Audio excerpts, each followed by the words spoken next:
Dans l'aéroport de Paris-Charles de Gaulle, un cri perça le brouhaha des voyageurs, figeant l'air comme une lame. Julien, les poings serrés, sentait son cœur marteler sa poitrine tandis que 2 agents de sécurité l'entouraient, leur regard froid scrutant chaque détail de son visage. « Monsieur, veuillez nous suivre », ordonna l'un d'eux, sa voix tranchante comme un verdict. Julien, 28 ans, n'était pas un inconnu des regards curieux ou des murmures étouffés. Homme trans, il avait appris à naviguer dans un monde où son existence même semblait provoquer des débats. Mais ce jour-là, dans cet aéroport grouillant, quelque chose dans l'atmosphère sentait le danger, une menace qu'il ne pouvait encore nommer. À ses côtés, Amélie, sa compagne depuis 3 ans, serrait son bras, ses yeux bleus lançant des éclairs de colère contenue. « Pourquoi l'arrêtez-vous ? Il n'a rien fait », lança-t-elle, sa voix tremblante mais ferme. Les agents échangèrent un regard, leurs lèvres pincées. « Une anomalie dans ces documents », répondit l'un d'eux, laconique, tout en faisant signe à Julien de les suivre vers une salle d'interrogatoire.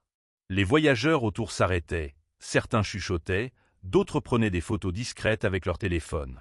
Julien sentit une vague de honte et de rage monter en lui, mais il redressa les épaules. Il ne leur donnerait pas la satisfaction de le voir plier.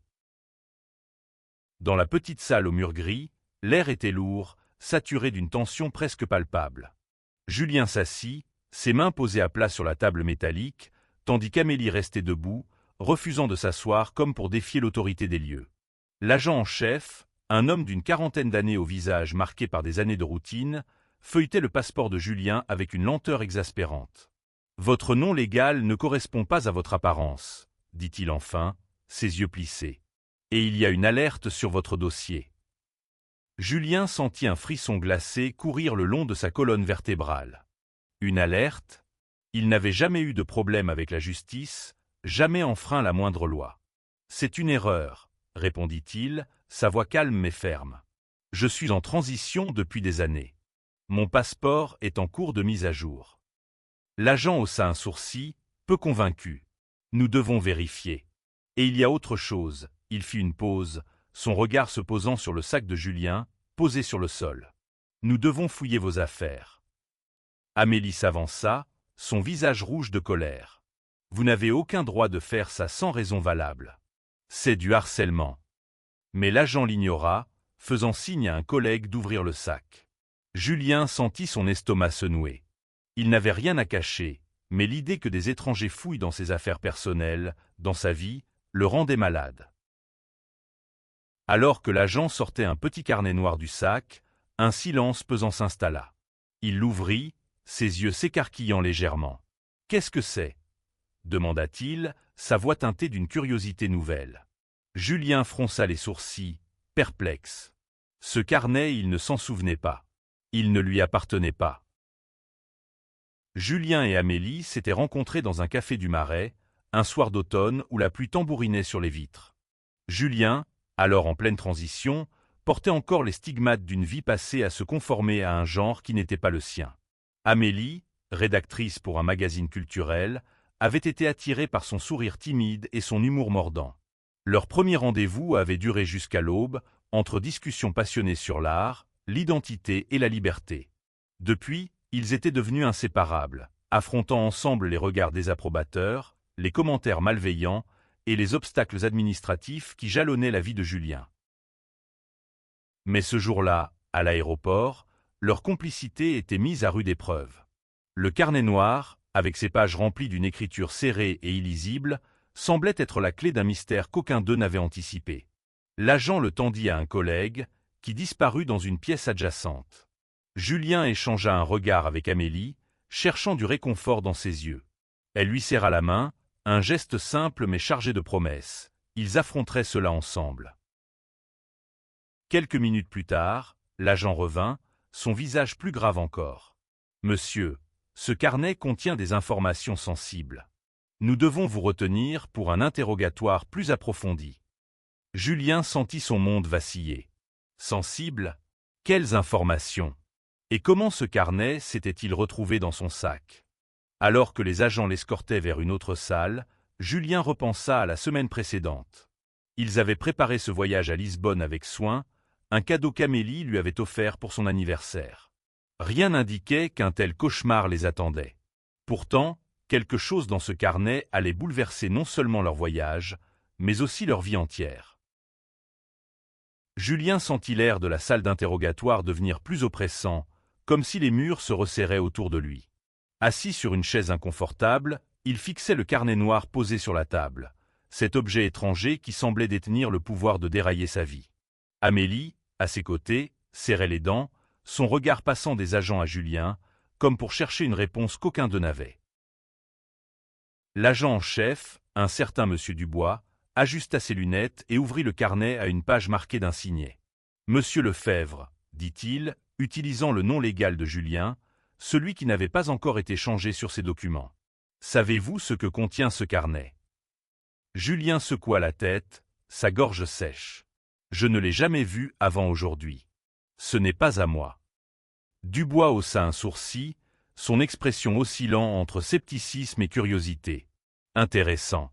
Parce que ce carnet contient des notes détaillées sur des transactions financières illégales. Des noms, des dates, des montants. Et votre sac est le seul endroit où nous l'avons trouvé. » Julien sentit une sueur froide couler dans son dos. Des transactions illégales? C'était absurde. Il était graphiste indépendant, travaillant sur des projets pour des petites entreprises et des associations.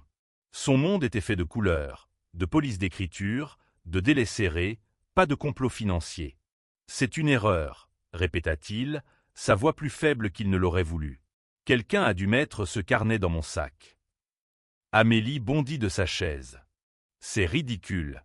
Vous accusez Julien sans preuve. Vous n'avez même pas vérifié si quelqu'un a pu glisser ça dans ses affaires à son insu. » Elle pointa un doigt accusateur vers Dubois. « Vous le ciblez parce qu'il est trans, n'est-ce pas? C'est ça, votre anomalie ?» Dubois resta impassible, mais une lueur dans ses yeux trahit une pointe d'agacement. « Madame, calmez-vous. Nous suivons la procédure. Ce carnet est une pièce à conviction, et nous devons enquêter. » Il se tourna vers Julien. « Vous voyagez souvent. » Julien fronça les sourcils, tentant de comprendre où l'agent voulait en venir. « Pas vraiment. Quelques fois par an, pour le travail ou les vacances. » Il jeta un coup d'œil à Amélie, qui hocha la tête pour l'encourager. Ce voyage à Lisbonne, c'était pour décompresser. Dubois nota quelque chose sur un carnet, son stylo grattant le papier dans un silence pesant. « Et qui a accès à vos affaires? Votre sac, par exemple. Où était-il avant que vous n'arriviez à l'aéroport ?» Julien réfléchit. Le sac, un vieux sac à dos en cuir qu'il utilisait depuis des années, avait été avec lui toute la semaine. Il l'avait emporté à son espace de coworking dans le 11e arrondissement, à des rendez-vous clients, et même à un dîner chez des amis 2 jours plus tôt. « Beaucoup de gens, je suppose, » admit-il. « Mais je ne vois pas qui aurait pu. » Il s'arrêta, une image lui traversant l'esprit. Le dîner. Une soirée animée chez Clara, une amie d'Amélie, dans un appartement bondé du 18e arrondissement. Il se souvenait vaguement d'avoir laissé son sac près de l'entrée, parmi les manteaux et les chaussures des invités. Quelqu'un aurait-il pu y glisser le carnet? Mais pourquoi? Et pourquoi lui? Amélie sembla lire ses pensées. « Tu penses à quelque chose ?» murmura-t-elle, son souffle chaud contre son oreille. Julien hocha légèrement la tête, mais avant qu'il ne puisse répondre, un autre agent entra, un téléphone à la main. « Monsieur Dubois, nous avons une correspondance. Les noms dans le carnet, ils sont liés à une enquête en cours. » Le cœur de Julien s'arrêta. Une enquête en cours? Il sentit le regard d'Amélie sur lui, chargé d'inquiétude, mais aussi d'une confiance inébranlable. « Julien, dis-leur tout ce que tu sais, » murmura-t-elle. « On va s'en sortir. » Mais Julien n'était pas sûr de ce qu'il savait. Le carnet, cet objet mystérieux, semblait être une bombe à retardement. Et tandis que Dubois refermait le carnet avec un claquement sec, Julien comprit que cette journée à l'aéroport n'était que le début d'une tempête bien plus grande. L'horloge murale de la salle d'interrogatoire égrenait les secondes avec une lenteur insupportable, chaque tic-tac résonnant comme un compte à rebours vers l'inconnu. Julien fixait ses mains, ses doigts entrelacés pour cacher leur tremblement. Amélie, toujours debout, arpentait la pièce comme une lionne en cage, son énergie contenue menaçant d'exploser. Dubois revint avec un dossier épais, qu'il posa sur la table avec un bruit sourd. Monsieur Lefebvre, dit-il, sont-on plus graves qu'auparavant? Les informations dans ce carnet sont liées à une organisation criminelle opérant entre la France et le Portugal. Des transferts d'argent, du blanchiment, peut-être même pire. Il marqua une pause, observant la réaction de Julien. Votre nom n'apparaît pas directement, mais ce carnet était dans votre sac. Expliquez-vous. Julien sentit son esprit s'embrouiller. Une organisation criminelle? C'était comme un scénario de film, quelque chose qui n'avait aucun sens dans sa vie ordinaire. Je vous l'ai dit, ce carnet n'est pas à moi. Je ne sais pas comment il s'est retrouvé là. Sa voix tremblait légèrement, trahissant sa panique croissante. Amélie s'arrêta net et se tourna vers Dubois. Vous ne pouvez pas sérieusement penser qu'il est impliqué dans quelque chose comme ça. Julien passe ses journées à créer des logos et à boire du café trop cher, pas à blanchir de l'argent. Elle croisa les bras, défiant l'agent du regard. Vous devriez chercher qui a pu mettre ce carnet dans son sac, pas l'accuser sans preuve. Dubois ignora son éclat, mais un léger sourire passa sur ses lèvres, comme s'il était habitué à ce genre de protestation. Madame, nous explorons toutes les possibilités. Mais pour l'instant, votre ami est notre meilleure piste. Il se tourna vers Julien. Parlez-moi de vos contacts. Vos amis, vos collègues. Quelqu'un qui aurait pu avoir un intérêt à vous impliquer. Julien passa en revue les visages de son entourage.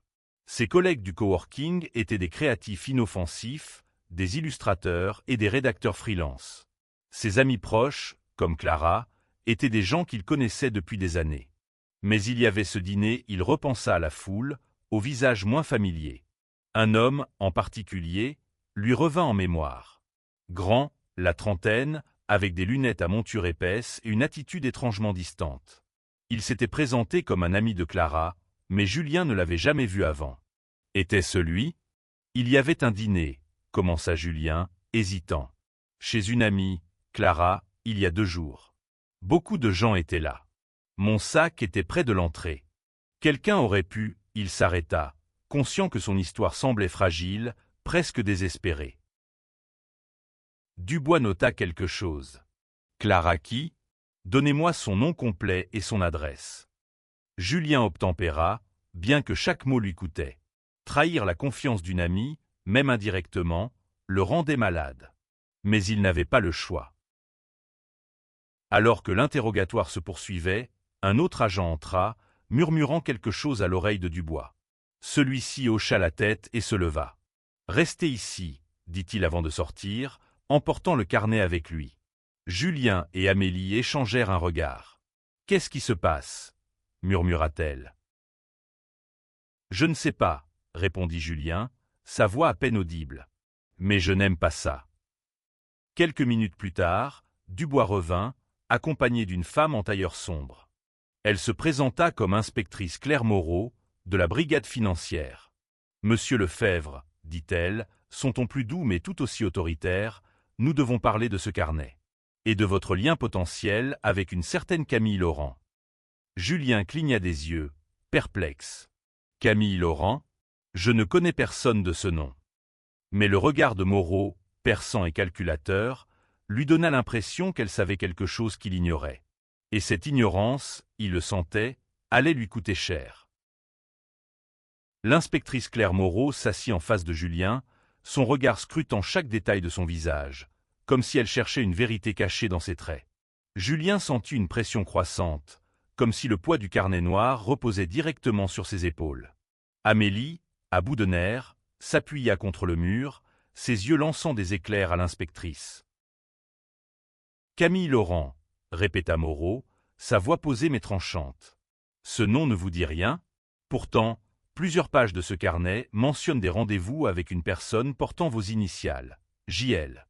Des rendez-vous à Paris, Lisbonne et même Londres. » Julien sentit son cœur s'accélérer. « C'est impossible, » dit-il, sa voix tremblante. « Je n'ai jamais rencontré de Camille Laurent. Et je ne suis allé à Londres qu'une fois, il y a des années, pour un salon graphique. » Il chercha le regard d'Amélie, espérant y trouver un ancrage, mais elle semblait aussi perdue que lui. Moreau sortit une photo du dossier et la glissa sur la table. C'était l'homme du dîner, celui aux lunettes à monture épaisse. Voici Camille Laurent, dit-elle. Nous le soupçonnons d'être impliqué dans un réseau de blanchiment d'argent. Et ce carnet semble indiquer que vous, monsieur Lefebvre, étiez son contact à Paris. Julien fixa la photo, son esprit tournant à toute vitesse. Cet homme, il l'avait vu, brièvement, chez Clara. Il se souvenait maintenant de son nom, murmuré lors des présentations. Camille. Mais il n'avait échangé que quelques mots polis, rien de plus. Je l'ai rencontré une fois, admit Julien. Au dîner chez Clara. Mais je ne savais rien de lui. Il était juste là. Amélie s'avança, sa voix tremblante de colère. Vous êtes en train de dire que quelqu'un a utilisé Julien comme bouc émissaire? Vous ne trouvez pas ça un peu trop pratique? Elle se tourna vers Julien. Dis-leur tout, Julien. Tout ce que tu te rappelles de ce dîner. Julien ferma les yeux, essayant de rassembler ses souvenirs. La soirée avait été bruyante, pleine de rires et de conversations décousues. Camille s'était tenue à l'écart, observant plus qu'il ne parlait. À un moment, Julien l'avait vu près de l'entrée, près de son sac. Était-ce possible? Avait-il glissé le carnet à ce moment-là? Mais pourquoi lui? Pourquoi Julien? Moreau nota chaque détail, son stylo glissant sur le papier avec une précision méthodique. Monsieur Lefebvre, si ce que vous dites est vrai, alors vous êtes peut-être une victime dans cette affaire. Mais nous devons vérifier. En attendant, vous êtes retenu ici. Retenu? S'écria Amélie. Vous ne pouvez pas le garder sans preuve concrète. C'est une violation de ses droits. Elle se tourna vers Julien, ses yeux brillants de larmes contenues. On va trouver une solution, Julien. Je te le promets. Mais Julien n'était pas sûr qu'une solution existe. Le carnet, Camille, l'enquête, tout cela formait un nœud qu'il ne savait pas comment défaire. Alors que Moreau et Dubois quittaient la pièce, laissant Julien et Amélie seuls, il sentit une main douce se poser sur la sienne. « On est ensemble, » murmura Amélie. « Peu importe ce qui arrive. » Julien hocha la tête, mais une question le rongeait. Qui était vraiment Camille Laurent, et pourquoi avait-il choisi Julien pour porter le poids de ses secrets? Les heures s'étiraient dans la salle d'interrogatoire, chaque minute alourdissant l'atmosphère. Julien fixait le sol, son esprit embrouillé par les accusations, le carnet, et ce nom, Camille Laurent, qui semblait tout lier. Amélie, épuisée, s'était enfin assise, mais sa main restait fermement serrée autour de celle de Julien, un lien tangible dans ce cauchemar. L'inspectrice Moreau revint, accompagnée d'un nouvel agent, un homme mince aux cheveux grisonnants. « Monsieur Lefebvre, » commença-t-elle, « nous avons vérifié vos déclarations. Clara Dupont, votre amie, confirme qu'elle a organisé un dîner il y a 2 jours et que Camille Laurent y était présent. Mais elle dit ne l'avoir invité que sur la recommandation d'un autre ami. Elle ne le connaissait pas bien. » Julien sentit une lueur d'espoir, mais elle fut rapidement étouffée par la suite. « Cependant, » continua Moreau, « nous avons trouvé des images de vidéosurveillance de l'aéroport. Elles montrent Camille Laurent près de vous dans la file d'attente, juste avant le contrôle de sécurité. Il semble avoir eu l'opportunité de glisser le carnet dans votre sac. » Amélie bondit. « Alors pourquoi ne l'arrêtez-vous pas, lui? Pourquoi retenir Julien ?» Sa voix tremblait, mélange de colère et de désespoir. Moreau leva une main pour l'apaiser. « Nous le recherchons. Mais il a disparu après avoir passé la sécurité. Ce qui nous ramène à vous, monsieur Lefebvre. Pourquoi vous a-t-il ciblé? » Julien secoua la tête, frustré. « Je ne sais pas. Je ne le connais pas. Je ne comprends pas pourquoi il m'aurait choisi. » Mais une pensée sombre s'insinua dans son esprit. Était-ce lié à son identité? Était-il une cible facile à cause de sa transition, de sa visibilité? Il avait déjà été victime de préjugés, de regards hostiles. Mais ça c'était autre chose. Moreau sembla lire son trouble. « Nous explorons toutes les pistes, » dit-elle. « Mais pour l'instant, nous devons vous garder ici jusqu'à ce que nous en sachions plus. » Elle se tourna vers Amélie. « Vous êtes libre de partir, madame. Mais je vous conseille de rester à disposition. » Amélie croisa les bras. « Je ne vais nulle part sans Julien. » Sa détermination fit naître un sourire fugace sur le visage de Julien, malgré la gravité de la situation. Alors que la nuit tombait sur l'aéroport, Julien et Amélie furent conduits dans une petite pièce adjacente, où ils pouvaient attendre sous surveillance. Là, loin des regards des agents, Julien s'effondra enfin. « Je ne comprends pas, Amélie, » murmura-t-il, sa voix brisée. « Pourquoi moi? Qu'est-ce que j'ai fait pour mériter ça ?» Amélie s'agenouilla devant lui, prenant son visage entre ses mains. « Tu n'as rien fait, Julien. Rien. Quelqu'un t'a piégé, et on va découvrir qui. Je te le promets. » Ses mots étaient fermes, mais ses yeux brillaient de larmes. Elle l'embrassa doucement, un geste qui rappela à Julien qu'il n'était pas seul. Mais au fond de lui, une peur grandissait. Et si ce n'était que le début? Et si Camille Laurent, ou ceux qu'il représentait, avaient prévu bien plus qu'un simple carnet dans un sac? L'aube pointait à peine à travers les fenêtres de l'aéroport, baignant la petite pièce d'une lumière pâle et froide. Julien n'avait pas dormi, ses pensées tournoyant comme un tourbillon. Amélie, épuisée, s'était assoupie sur une chaise à côté de lui, sa main toujours posée sur son bras. Chaque bruit de pas dans le couloir le faisait sursauter, anticipant le retour de Moreau ou de Dubois avec de nouvelles accusations. La porte s'ouvrit enfin, et l'inspectrice Moreau entra, un ordinateur portable sous le bras. « Nous avons du nouveau », annonça-t-elle sans préambule. Les notes du carnet ont été décryptées en partie. Elle mentionne un réseau de blanchiment d'argent lié à une organisation basée à Lisbonne. Et elle marqua une pause, son regard fixé sur Julien. Votre nom, ou plutôt vos initiales, apparaît dans plusieurs entrées. Julien sentit son estomac se nouer. Je vous l'ai dit, je ne connais pas ce Camille Laurent. Je ne suis pas impliqué dans quoi que ce soit. Sa voix monta, teintée de désespoir. Amélie se réveilla en sursaut, ses yeux s'écarquillant en entendant les mots de Moreau. Nous commençons à le croire, répondit Moreau, surprenant Julien. Les vidéos de surveillance montrent clairement que Camille Laurent s'est approché de votre sac. Et nous avons trouvé des empreintes sur le carnet qui ne sont pas les vôtres. Elle ouvrit l'ordinateur et tourna l'écran vers eux. Une image granuleuse montrait Camille, dans la file d'attente, se penchant subtilement vers le sac de Julien. Amélie serra la main de Julien, un mélange de soulagement et de colère dans son regard. « Alors vous allez le relâcher ?» demanda-t-elle. Moreau soupira. « Pas encore. Nous devons comprendre pourquoi vous étiez la cible. Camille Laurent n'a pas agi au hasard. Il y a quelque chose dans votre vie, monsieur Lefebvre, qui l'a poussé à vous choisir. » Julien réfléchit, fouillant dans ses souvenirs. Rien dans sa vie ne semblait lié à un réseau criminel. Mais une pensée le frappa soudain. « Mon travail, » dit-il lentement. « J'ai travaillé sur un projet pour une association il y a quelques mois. Il s'occupait de réfugiés, d'aide humanitaire. Peut-être que j'ai croisé quelqu'un là-bas ?» Moreau nota l'information, son intérêt visiblement piqué. « Quelle association? Donnez-moi tous les détails. » Julien décrivit le projet, une campagne de sensibilisation pour une petite ONG basée à Paris qui aidait des réfugiés à s'intégrer. Il avait conçu des affiches, un logo, rien d'extraordinaire. Mais il se souvenait d'une réunion où un homme, peut-être Camille, était passé brièvement.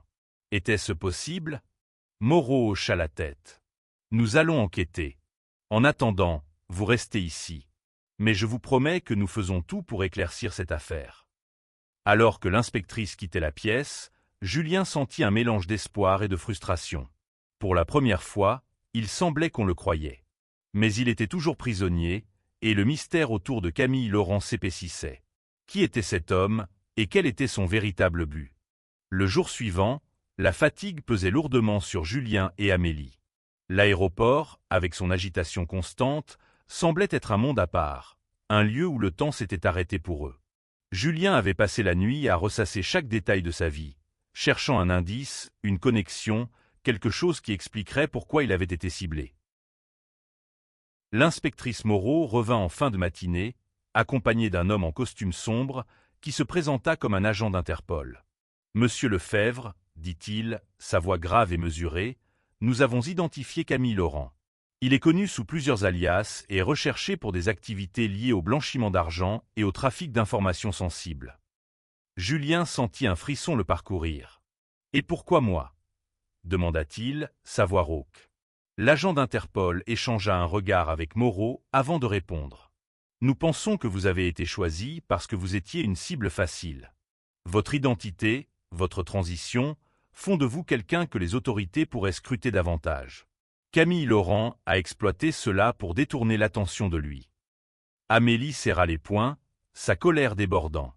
Vous voulez dire qu'il a utilisé le fait que Julien soit trans pour le piéger? C'est immonde. Ses yeux brillaient de larmes, mais sa voix restait ferme. Vous devez le retrouver. Et vous devez libérer Julien, maintenant. L'agent hocha la tête. Nous sommes d'accord. Les preuves indiquent que vous n'êtes pas impliqué, monsieur Lefebvre.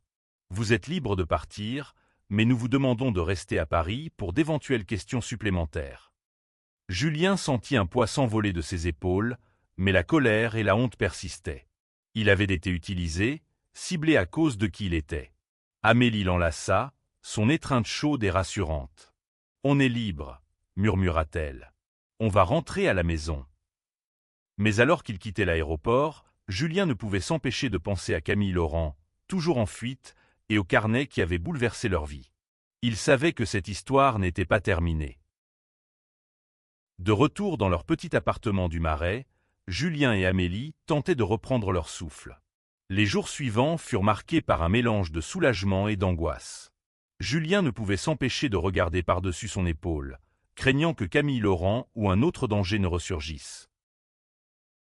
Un matin, alors qu'ils prenaient leur café, le téléphone d'Amélie sonna. C'était l'inspectrice Moreau. « Nous l'avons retrouvée », annonça-t-elle. « Camille Laurent a été arrêté à Lisbonne. Il a avoué avoir placé le carnet dans votre sac, monsieur Lefebvre. Il pensait que votre profil attirerait l'attention des autorités, lui laissant le temps de disparaître. » Julien sentit une vague de colère mêlée de tristesse. « Il m'a utilisé, » murmura-t-il. « Parce que je suis trans. » Amélie posa une main sur la sienne. « Il a eu tort, » dit-elle fermement. « Tu es plus fort que lui. Tu es plus fort que tout ça. » Moreau ajouta. « L'enquête a révélé que l'ONG pour laquelle vous avez travaillé était infiltrée par des membres du réseau de Laurent. Vous n'étiez qu'un pion, mais votre courage nous a aidés à les démanteler. » Julien raccrocha, le cœur lourd mais apaisé. Il regarda Amélie, ses yeux brillants de détermination. « On va continuer, » dit-il. « On va vivre, aimer, et ne pas laisser des gens comme lui nous définir. » Amélie sourit, un sourire qui contenait tout leur amour, leur résilience. « Ensemble, » répondit-elle. Et dans ce mot, Julien trouva la force de tourner la page, non sans cicatrice, mais avec l'espoir d'un avenir où il pourrait être lui-même, pleinement, sans peur. Leur histoire, née dans la tempête d'un aéroport, devint un témoignage de courage et d'amour face à l'adversité. Et quelque part, dans les rues de Paris, Julien et Amélie continuèrent à écrire leur propre récit, un pas à la fois.